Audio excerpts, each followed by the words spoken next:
Takan ramalan Sabdo Palon dan Naya Genggong yang paling kontroversial adalah kehancuran Islam di tanah Jawa.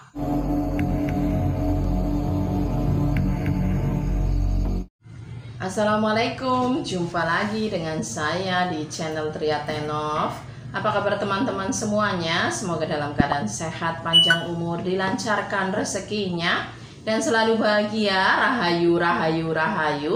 Bagi teman-teman Triatenov yang sudah subscribe channel Triatenov, saya ucapkan banyak terima kasih. Dan bagi yang belum subscribe, bantu subscribe-nya.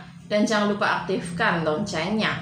Dan pada kesempatan kali ini saya akan membahas ramalan Sabdo Palon yang terbukti benar. Sabdo Palon dan Naya Genggong dikenal sebagai punakawan atau abdi di masa terakhir kerajaan Majapahit. Mereka berdua adalah pengayom Prabu Brawijaya V. Keduanya menjadi saksi proses Wawan Sabdo atau dialog antara Prabu Brawijaya V dan para wali songo yang dipimpin oleh Sunan Kalijogo. Pada saat itu Prabu Brawijaya V berhasil dipengaruhi oleh para wali songo hingga akhirnya memeluk agama Islam. Hal ini menyebabkan kerajaan Majapahit mengalami kekalahan dalam serangan gerebek dari Sultan Demak atau Raden Patah.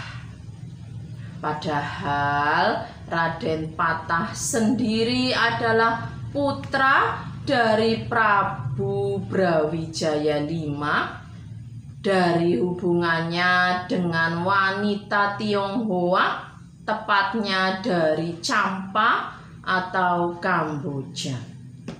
Meskipun kerajaan Majapahit runtuh dan Prabu Brawijaya V masuk Islam, kedua punakawan tersebut tidak mengikuti jejak sang Prabu Brawijaya V.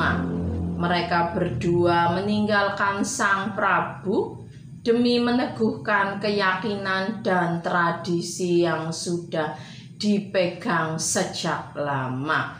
Bahkan mereka berjanji akan kembali sesudah 500 tahun setelah runtuhnya kerajaan Majapahit sebagai pamong Nuswajani.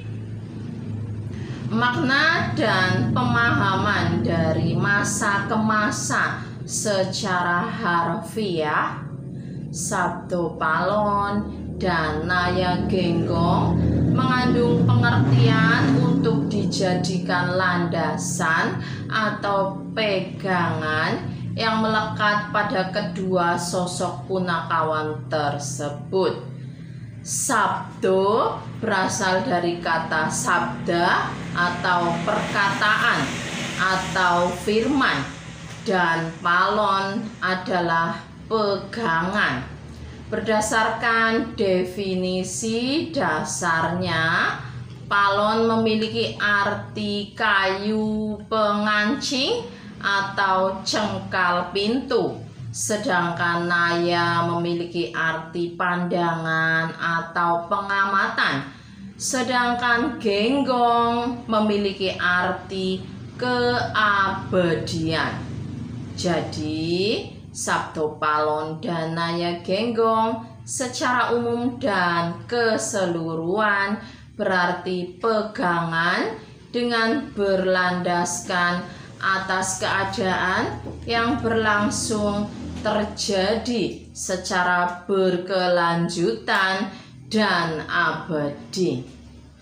Definisi sebutan inilah yang dipegang oleh kedua punakawan tersebut saat mereka meninggalkan Prabu Brawijaya V.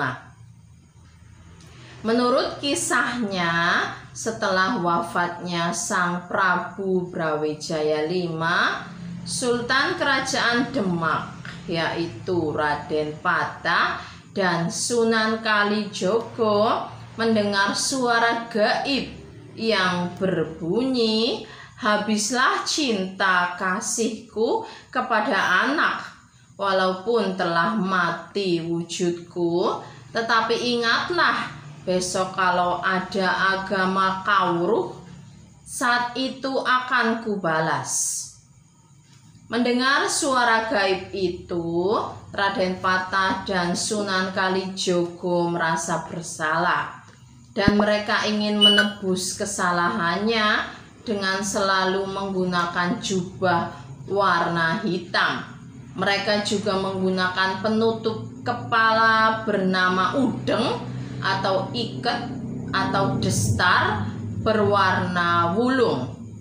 Kemudian Sunan Kalijogo mendapat petunjuk dari Tuhan Yang Maha Kuasa tentang mengenai ilmu sejatining urip, yaitu ilmu yang berproses pada diri sendiri untuk mengetahui hidup yang sejati.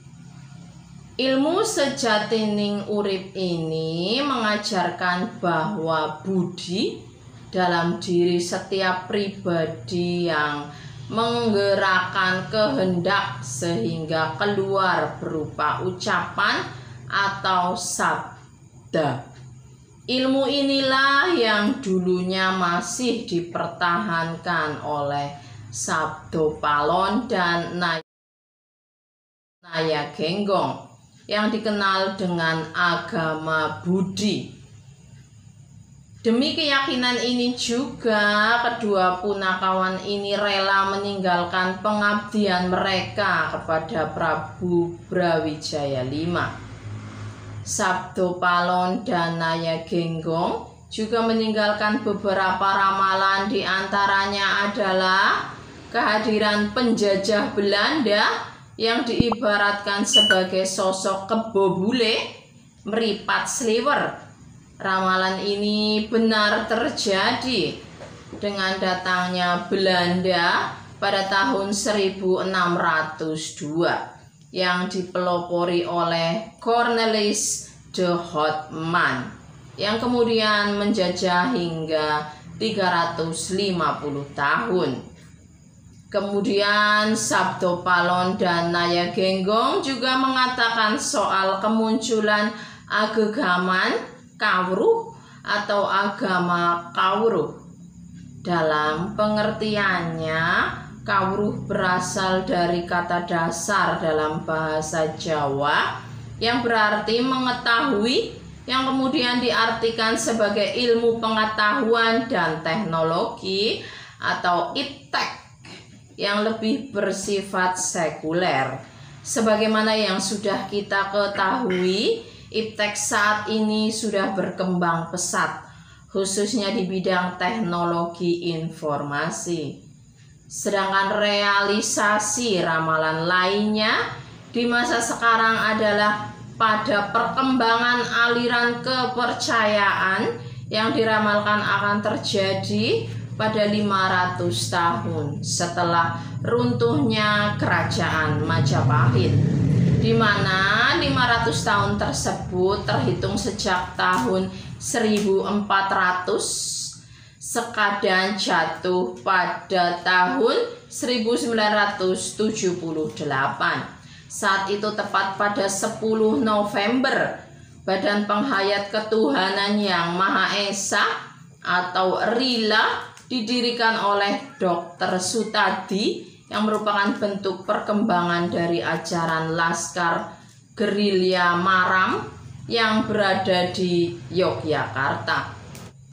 Dan sementara itu diberitakan ramalan Sabdopalon dan Nayagenggong yang paling kontroversial adalah kehancuran Islam di tanah Jawa yang terhitung dari 500 tahun setelah runtuhnya Kerajaan Majapahit.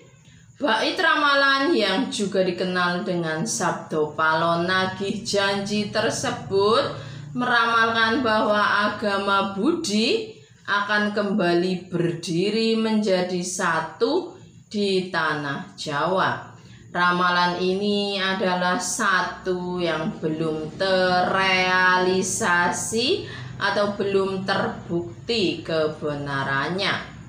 Meskipun 500 tahun sudah berlalu dari runtuhnya kerajaan Majapahit, sampai sekarang pun agama Islam di Jawa masih kuat keberadaannya.